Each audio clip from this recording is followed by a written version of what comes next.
Alright guys, it's no secret that the 44 Magnum is one of my favorite revolver rounds. But I've always wanted to try a 44 Magnum in semi-automatic.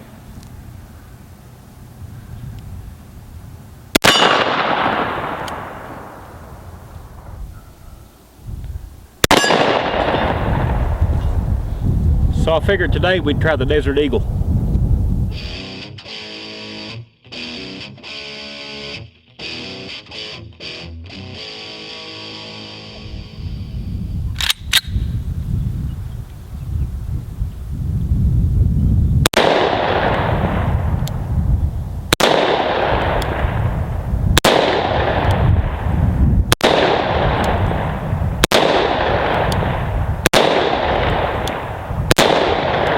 Hey guys, Buffalo here.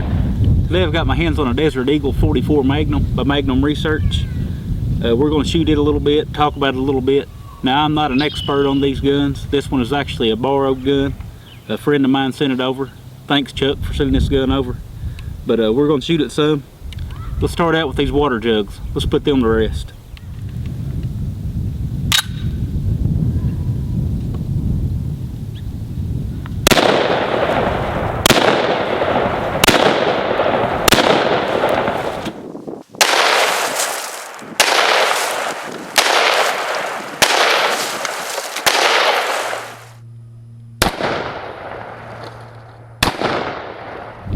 Now this gun weighs about 4.5 pounds, really massive handgun. It is a gas operated handgun. It's got a gas channel that runs from under the barrel and operates this rotary bolt back here. Kind of reminds me of an AR-15 bolt the way this is set up. But they're a single action only gun, meaning the trigger will release the hammer, but the trigger won't cock the hammer. So single action only. Let's do a little more shooting with it. How about we take out a chunk of concrete? Alright guys, we all know the 44 Magnum hits hard, but how about a little concrete evidence?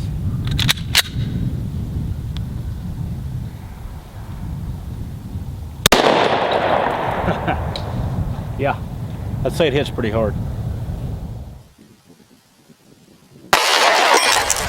Now your first time shooting a Desert Eagle, one of the first things you'll notice is the extremely wide grip. But the grip has to be wide to accommodate the revolver cartridges. The revolver cartridges tend to be long. And speaking of that, these magazines load pretty easy because you do have the leverage of the long cartridge to work with. But most semi-automatic rounds tend to be short, fat rounds. And that's to keep that grip from being too wide. That's why you've got the big wide grip on these Desert Eagles. The extreme weight of this gun makes one-handed shooting of the 44 Magnum pretty easy.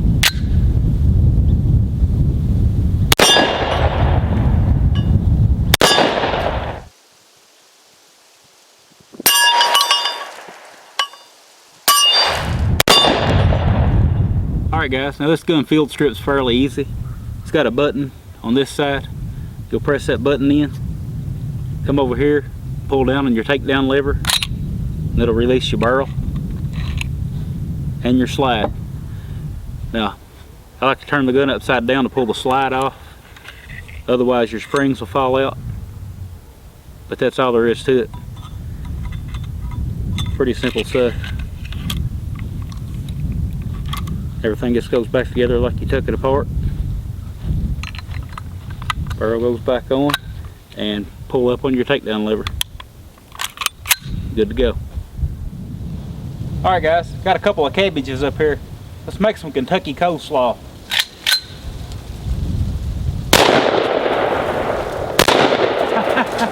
Now that's what I'm talking about.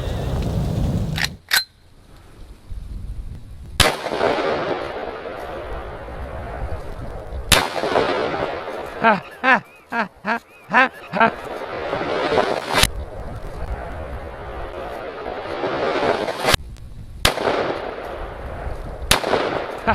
Alright guys, now from what little research I've done on these guns, I think in the early 80s, around 82, when they first started production, they were available in .357 Magnum only, and over the years they've added more calibers. I think it was 86 that the 44 Magnum actually came out in the Desert Eagle. And then about 10 years after that, they brought the 50 Action Express out, which kind of became the flagship model. Everybody wants that big 50 cal. But you can change calibers between these guns. With the 44 and the 50, all you need to change is the barrel and the magazine, from my understanding, because the rim on the 44 and the 50 are the same size, the 50 being the rebated rim. Now if you want to go to a smaller, like the 357, you would have to change the bolt too. But you can change calibers for these guns.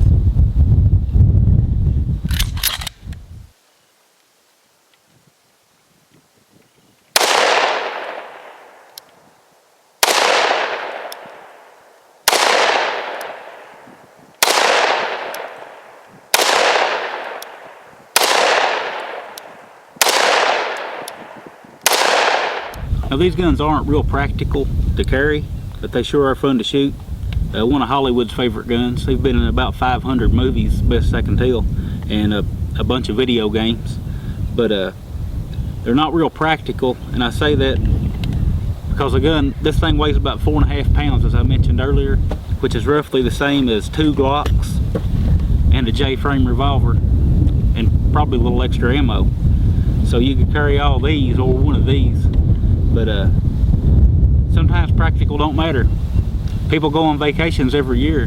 You don't do it to save money, you do it to have fun. That's what this gun's about, having fun. Thank you guys for watching. I'll catch you again later.